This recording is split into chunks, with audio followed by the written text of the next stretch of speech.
네, 전국 이슈 자세히 짚어보겠습니다. 강성필 더불어민주당 부대변인, 박민영 국민의힘 대변인과 함께하겠습니다. 어서 오십시오. 안녕하세요. 네. 자, 대통령실이 공직문화 개선을 위한 5대 과제를 어제 공개했습니다. 가장 눈에 띄는 거는 과도한 정책 감사의 폐단을 차단하겠다라는 부분이었는데 정권 교체기마다 보복성 정치 감사 논란에 휩싸였던 감사원을 겨냥한 것 아니냐 이런 지적이 많더라고요.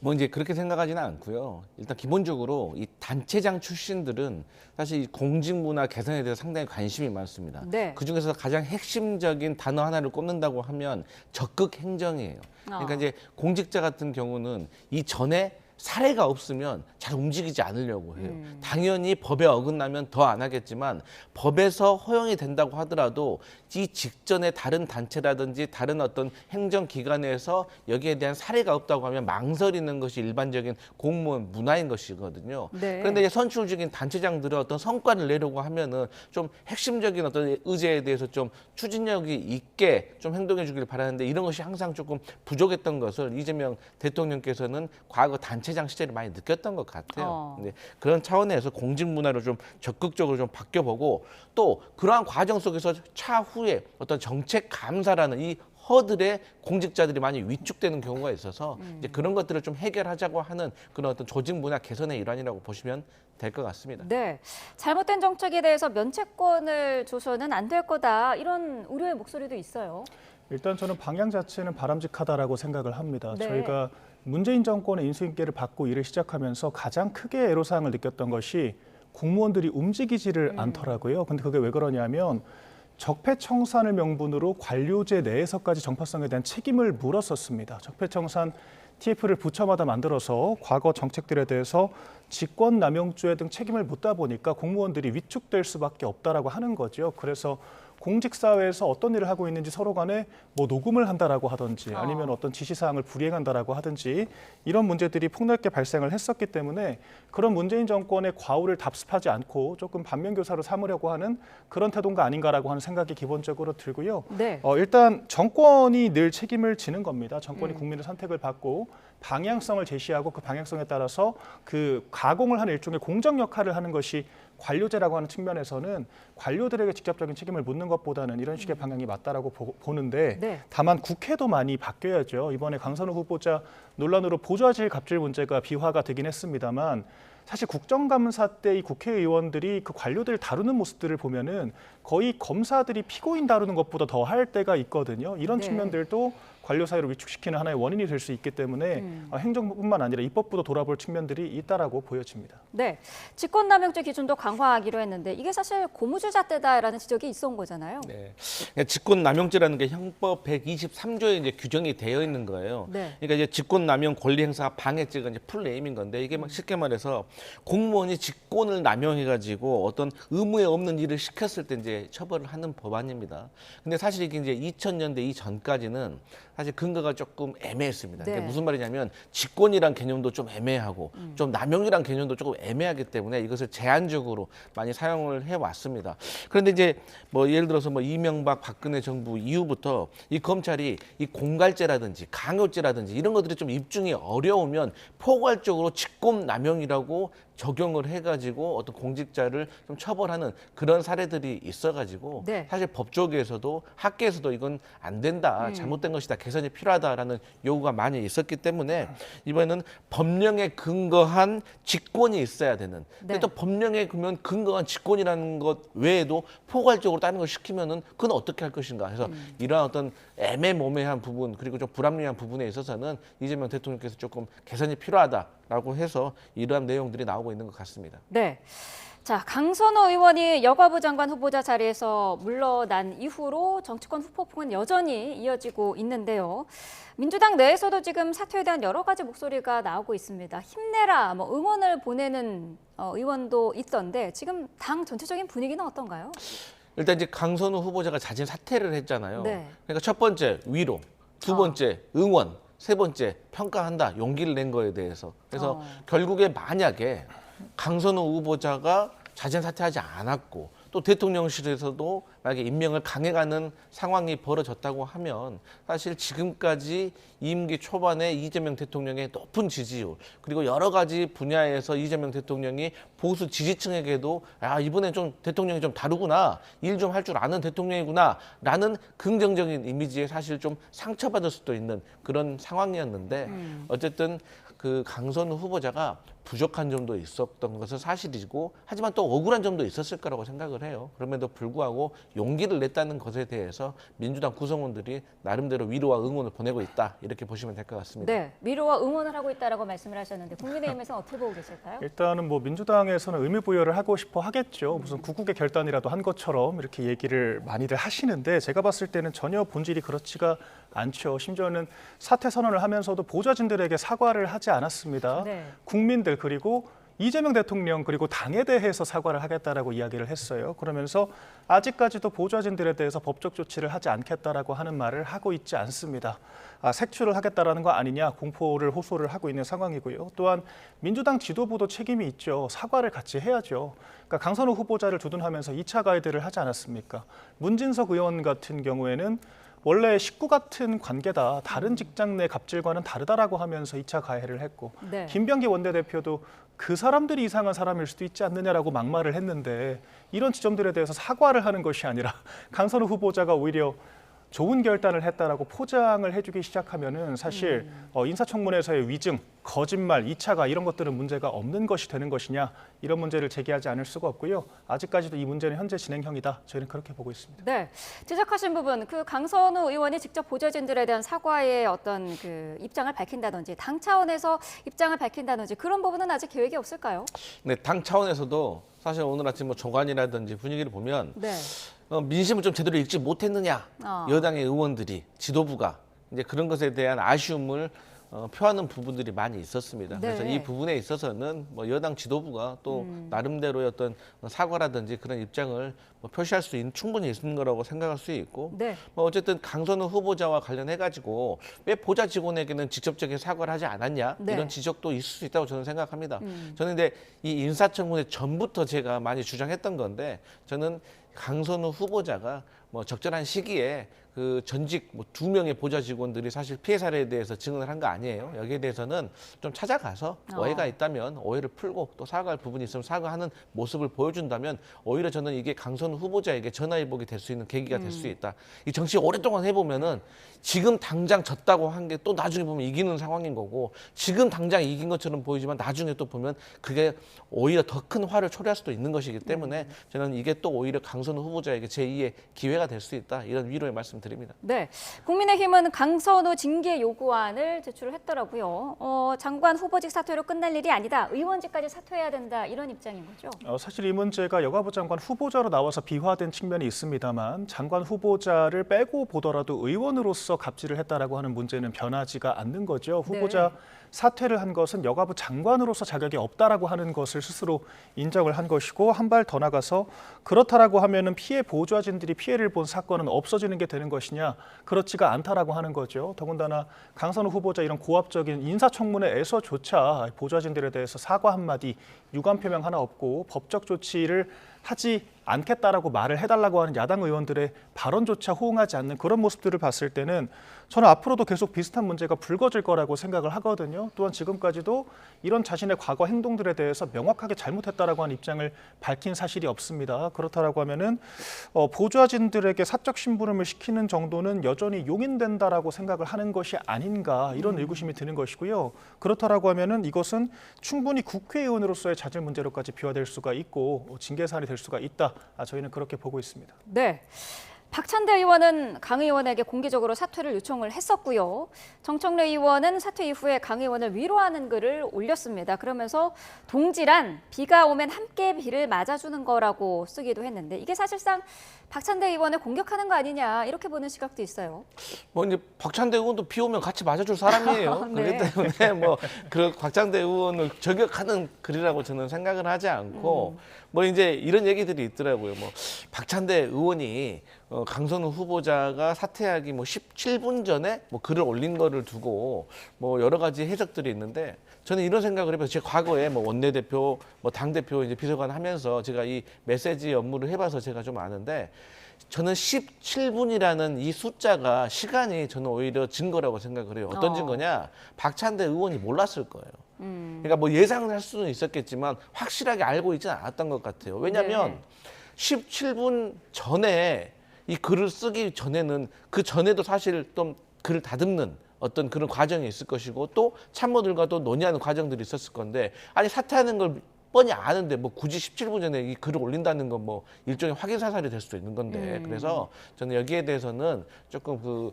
과도한 해석인 것 같고 어쨌든 박찬대 의원이 저도 강선우 의원에게 또 좋은 올바른 방향을 제시하는 역할을 했다고도 생각을 해요. 그리고 또 그 두 분의 관계가 또 나쁘지 않기 때문에 저는 꼭 뭐 이번 사태와 관련해 가지고 박찬대 의원과 뭐 정청래 의원이 사이가 나빠질 것도 없다. 그래서 전당대회 이런 것들이 소재로 물론 쓰이는 것 같아요. 지금 막 커뮤니티 보면은 뭐 누가 잘했네, 누가 못했네, 뭐 이런 말은 있지만 저는 이게 큰 어떤 갈등으로 번지지는 않을 거다 그렇게 생각합니다. 지금 뭐 강성 지지층 사이에서는 박찬대 의원에 대한 반발이 있고 정청래 의원은 민심과 다른 목소리를 낸다는 평가가 있다 이런 분석이 나오면서 서로 이 두 가지 부분이 부담이 될 거라는 지적이 많은데요. 어떻게 보고 계시나요? 일단 박찬대 후보가 해당 글을 올렸을 때 저희가 그걸 먼저 보고 나서 이건 100% 강선우 후보자가 곧 사퇴를 하겠구나. 아하. 저희끼리는 그렇게 해석을 했습니다.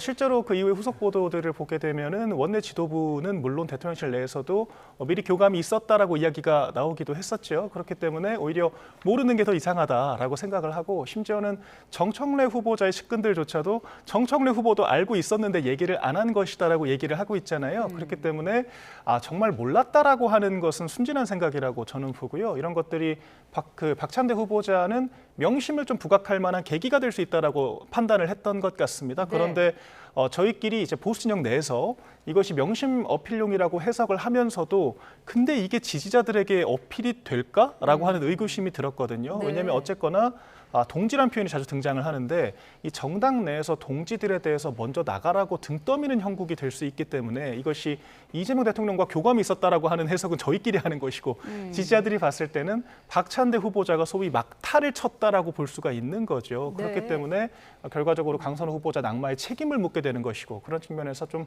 부작용이 있을 것 같습니다. 이에 대해서 반대로 말씀하신 것처럼 정청래 후보자는 좀 민심에 역행하는 해석을 하고 있다라고 평가를 받고 있습니다만 지금 전당대회를 하는 거지 않습니까? 이 공직선거 후보자 선출을 하는 것이 아니기 때문에 당원들의 표심이 더더욱 중요하고 박찬대 후보자가 의도와 다르게 정무적으로 좀 실책을 한 것이 아닌가 저는 그렇게 보고 있습니다. 그렇군요.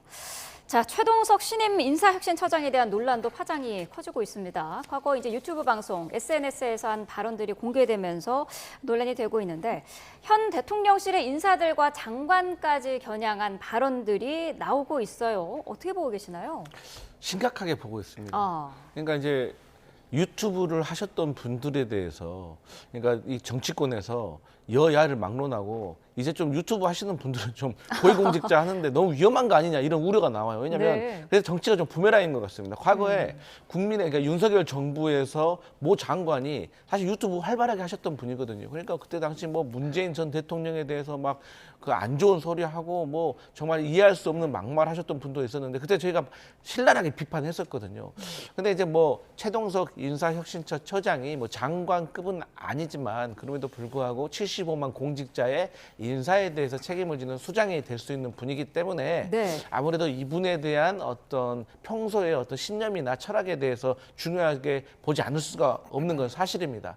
근데 일단 저희는 그렇습니다. 이분이 지금까지 살아온 길을 보면 뭐 교보생명이라든지 아니면 한국은행이라든지 이 인사와 관련해 가지고는 기업과 공직에서 두루 경험을 쌓으셨고 이 부분에 있어 전문성은 저희가 인정해도 된다고 생각을 해요.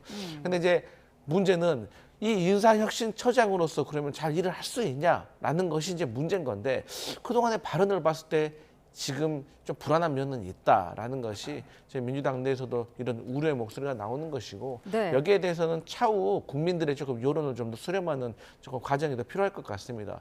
앞에서 사실 뭐 정청래 때문이니 뭐 박찬대 의원 때문이니 뭐 강선우 후보자와 사퇴와 관련해서 막 그런 얘기 하는데 저는 개인적으로는 이 지지율 변화, 여론조사가 저는 결정적이었다고 보거든요. 그러니까 여론조사 인사청문회가 끝나고 나서 이재명 대통령의 지지율이 소폭 하락했잖아요. 네. 그렇기 때문에 좀 버틸 수 있던 여력이 있었는데 그 다음 주에 나온 어떤 여론조사를 보니까 뭐 부정적인 여론이 60%가 넘었던 거 아니겠어요? 그래서 저는 사람이 뭐 흠결이 좀 발견됐다고 해서 곧바로 자르면 또 그게 또 정부의 책임 있는 인사가 되겠습니까? 그래서 흠결이 좀 있긴 하지만 이 부분에 있어서 국민들이 어떻게 반응하시는지를 조금 보는 그런 어떤 과정이 필요하다. 다만 전문성만큼은 좀 인정해 주시라 이런 말씀 드립니다. 최동석 인사혁신처장의 지금 이런 논란에 대해서 국민의힘은 어떻게 보고 계세요? 일단은 지금 문제의 본질이 어떤 뭐 야권에 대한 그런 비판을 했다라기보다는 네. 여권 내에 대해서 많은 소위 품평들을 했더라고요. 심지어는 점수까지 매겨가면서 네. 문재인 전 대통령의 점수를 매겨보자면 마이너스 70점이다. 뭐 그렇게 얘기를 하기도 했고 심지어 지금 대통령실의 핵심 인사인 강훈식 비서실장, 우상호 정무수석, 윤호중 행정안전부 장관에 대해서까지 여러 가지 이야기들을 했더라고요. 그래서 네. 여권 내 더 많은 지금 자중질환들이 일어나는 것이 아닌가라는 생각이 들고 전 이런 문제들은 인사검증 시스템에 심각한 문제가 있다라고 보고 있습니다. 네. 심지어는 강선우 후보자에게도 사실 대통령의 의중을 전달한 것이 다름 아닌 김현지 총무비서관이다. 이런 사실이 보도까지 지금 되었어요. 그런데 김현지 총무비서관은 말 그대로 대통령실 내부 행정 인사를 담당하는 총무비서관이거든요. 우리가 내각 인선을 준비하는 것은 대통령실 내에서도 인사제도 비서관실이 따로 준비가 되어 있습니다. 그런데 네. 왜 장관 후보자에게 대통령의 의중을 총무비서관이 전달을 하느냐. 이것이 인사검증 시스템 자체가 관할권 자체가 굉장히 모호한 것이 아닌가.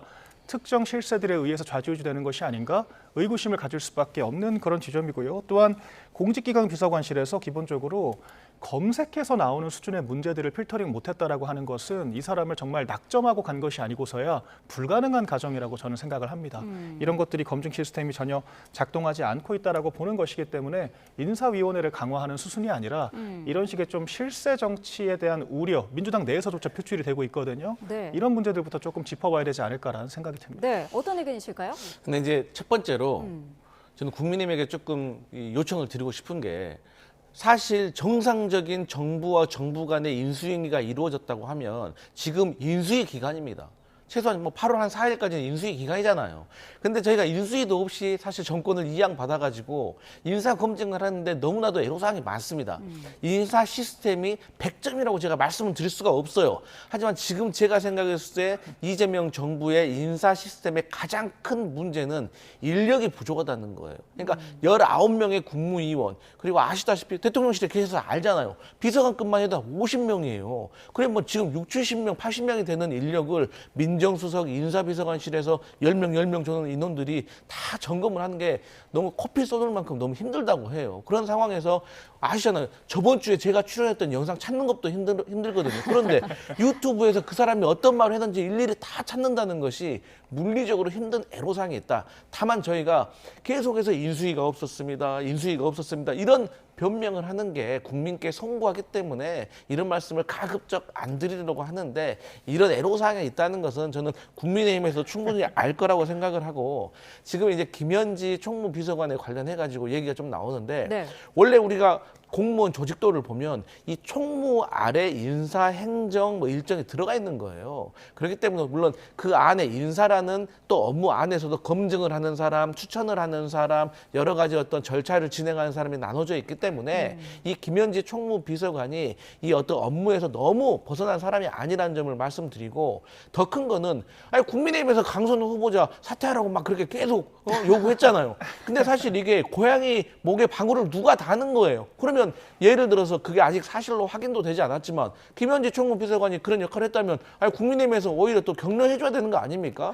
그래도 이재명 정부에는 옳은 일 하는 사람이 있구나. 그래서 저는 저희가 이제 뭐 인사가 100점은 아니지만 이런 애로사항이 있기 때문에 조금만 이해해달라 이런 당부 말씀드립니다. 제가 짧게만 좀 답변을 드리자면 네. 결과적으로 여당 지도부가 찬성을 해서 강서루 후보자 임명 강행을 했다라고 했잖아요. 그러니까 아까 이 고양이 목에 방울 다는 역할, 여당 지도부도 못한 역할을 김현지 총무비서관이 한 것이다. 이것이 굉장히 흥미로운 지점이다라고 볼 수 있을 것 같고 인수위가 없는 정권 이해합니다. 그런데 지금 처음이 아니거든요. 참 저희가 하기 민망한 얘기긴 하지만 문재인 정권도 인수위 없이 출발을 했지만 7대 인사 검증 기준을 얘기를 했었고 지금처럼 인사 잡음이 있지는 않았습니다. 그렇기 때문에 인수위가 없다는 말로만 무마를 하기에는 지금은 조금 더 나간 상황이 아닌가라고 생각이 듭니다. 네. 앞서서 논란이 불거졌을 때 바로 이 인사를 처리하는 것도 옳진 않다라고 지적을 하셨는데 그거는 그러면은 최동석 처장에 대해서도 같은 입장이실까요? 근데 저는 시간이 좀 필요하다고 생각을 합니다. 그러니까 이 사람이 완벽한 인간이 없는데 네. 여기에 대해서 몇몇 흠결이 드러났다고 해서 바로 이렇게 정리를 해버리면 누가 고위 공직자에 나서려고 하겠습니까? 그래서 저는 그리고 또 이제 지금 제기된 것들에 대해서도 사실 표면적인 것보다 그 이면에 어떤 사정이 있었는지도 사실 살펴봐야 될 시간이 필요하기 때문에 네. 문제가 지적됐다고 해서 바로바로 정리하는 거는 저는 옳지 않다 그렇게 생각합니다. 네. 자, 국민의힘 상황도 짚어보겠습니다. 전당대회 앞두고 반구구 연대에 관심이 집중이 되고 있는데요. 안철수 의원과 조경태 의원이 어쨌든 지금 주축이 돼 있는데 먼저 안철수 의원은 한동훈 전 대표에 의해서 오세훈 서울시장과도 만났어요. 새 결집을 좀 하고 있는 것 같더라고요. 일단 안철수 후보자 같은 경우에는 좀 시작부터 안타까운 측면들이 있었습니다. 혁신위원장으로 지명이 됐었고 본인이 수락을 했었는데 네. 30분 만에 사퇴를 하지 않았습니까? 사퇴를 하면서 당대표 출마 선언을 함께 했기 때문에 애초에 좀 당내 이런 여러 가지 문제 상황을 자기 정치의 초석으로 삼고 있는 것이 아닌가 이 비판을 피해가기 어렵다라고 생각을 하거든요. 안철수 후보자가 지금 하고 있는 여러 메시지와 스탠스 같은 것들은 받아들일 측면들이 있다라고 저는 생각을 합니다. 그런데 결과적으로 그 문제를 어떻게 해결하느냐 그 방법론도 중요한 건데 네. 이렇게 조금 당의 어려운 상황을 자기 정치의 수단으로 이용하는 그런 전례들이 있었다라고 했을 때는 과연 당무를 믿고 맡길 수 있을까에 대한 당원들의 의구심이 있을 수도 있는 것이거든요. 그렇기 때문에 이런 행보들도 중요하지만 문제를 직접적으로 해결할 수 있는 적임자인가 좀 당내 리더십을 발휘하고 당의 구심점으로 역할을 할 수 있는 것인가를 좀 당원들에게 어필하는 과정이 필요할 것으로 보입니다. 네. 한동훈 전 대표는 결국에 이제 경선 불출마를 선언을 했는데 그러면서 반구구 연대, 이 혁신전대의 기세가 좀 한풀 꺾였다라는 분석도 있더라고요. 그러니까 혁신전대의 기세가 한풀 꺾인 이유는 전환길의 등장인 거죠. 이분이 등장해가지고 혁신 당대표에 대한 어떤 기대감이라든지 뭐 누가 혁신 당대표가 될 것이라든지 이런 것들이 희화가 돼버린 거예요. 오히려 전환길이라는 사람이 국민의힘에 입당을 해가지고 이름이 전유관 씨였다라는 것만 밝혀지고 사실 이분이 부정선거, 음모론자, 계몽령, 전파론자 아니겠습니까? 근데 이런 분이 국민의힘에 들어와가지고 본인이 또 전당대회에 출마하겠다라고 이런 말도 했어요. 그리고 또 뭐 물론 입당한 지 얼마 안 돼가지고 지금의 당원 그 당규상으로는 뭐 어려운 것 같지만 그렇다고 하면 이분이 또 지지하는 사람이 이번 전당대회에서 뭐 최고위원이 된다든가 당대표가 된다든가 하려면 그렇게 되면 국민들이나 당원들이 국민의힘을 어떻게 보겠습니까? 아직도 국민의힘 변하지 않았구나라고 생각을 하시겠죠.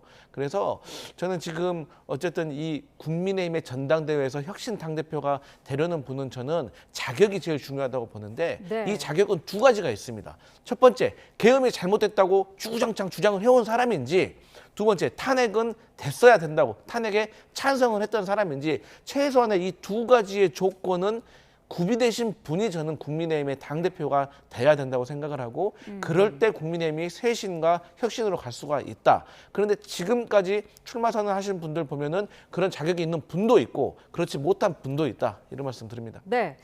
이번 전당대회의 큰 변수 앞서서 짚어주신 그 전환기 씨의 등장도 있고요. 한 전 대표가 이제 불출마를 선언하면서 한 전 대표와 친한계가 과연 누구를 밀어주느냐 이것도 변수가 될 수 있지 않겠습니까? 누구도 밀어주지 않을 것 같은데요. 사실 안철수 후보와 과거에도 사전에 면담하는 그런 기사들도 나오기는 했는데 네. 안철수 후보자가 직접 밝혔습니다. 비공개로 만나기로 했었다라고. 그런데 기다렸다라고 하는 듯이 사진까지 찍혀서 기사가 나오게 됐죠. 결과적으로 한동훈 전 대표가 안철수 후보와 진지하게 연대를 하고 싶어 하기보다는 자신이 이런 연대를 주도하고 있다라고 하는 그림을 보여주는 게 목적이었다라고 저는 생각을 합니다. 네. 한동훈 전 대표의 성정 자체가 자기가 주인공이 되어야 한다라고 생각하는 성정이고 그 후보자의 지지자들도 좀 당을 팬클럽처럼 생각하는 경향이 있다라고 저는 봐요. 그렇기 때문에 한동훈 전 대표 외에 누구를 구심점으로 삼을 수 있겠는가? 저는 회의적인 생각이 있고요. 심지어는 네.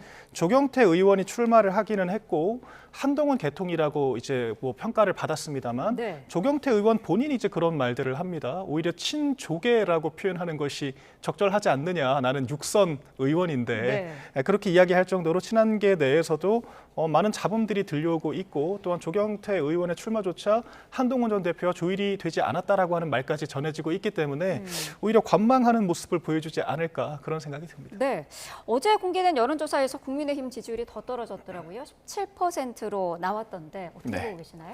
일단 저희 당이 지금 건강한 야당 역할을 못하고 있다라고 국민들께서 생각을 하시는 거죠. 네. 그러니까 건강한 야당 역할을 하기 위해서는 당 내부부터가 건강해져야 되는데 전 어느 순간 우리 당이 보수당이라고 부르기 민망할 정도로 질서와 규범이 사라졌다라고 생각을 합니다. 기본적으로 상벌 체계가 없잖아요. 그러니까 선거 공신들에 대한 대우도 없고 그러니까 지난 대선을 승리했음에도 불구하고 사실 관료들만 떠받든 것이 아닌가 이런 평가들이 있는 것이고 또한 네. 벌 체계에 대해서도 당의 소위 우리가 해당 행위라고 얘기를 합니다. 오히려 상대 진영보다 더한 프레임 공세, 음모론을 펼치면서 당 내부에 대한 공격만 계속하는 그런 행위들에 대해서도 전혀 제지가 없었습니다. 당에 어른이 없다라고 하는 것이고 심지어는 윤희숙 혁신위원장이 혁신안을 가져오긴 했습니다만 그 안이 윤희숙 위원장 개인의 주장인지 아니면은 혁신위원들과 소통과 합의를 거쳐서 만든 정말 혁신 아닌 것인지조차 불분명한 그런 상황이거든요. 네. 질서와 규범이 사라진 조직은 평가를 받을 수가 없다라고 저는 보기 때문에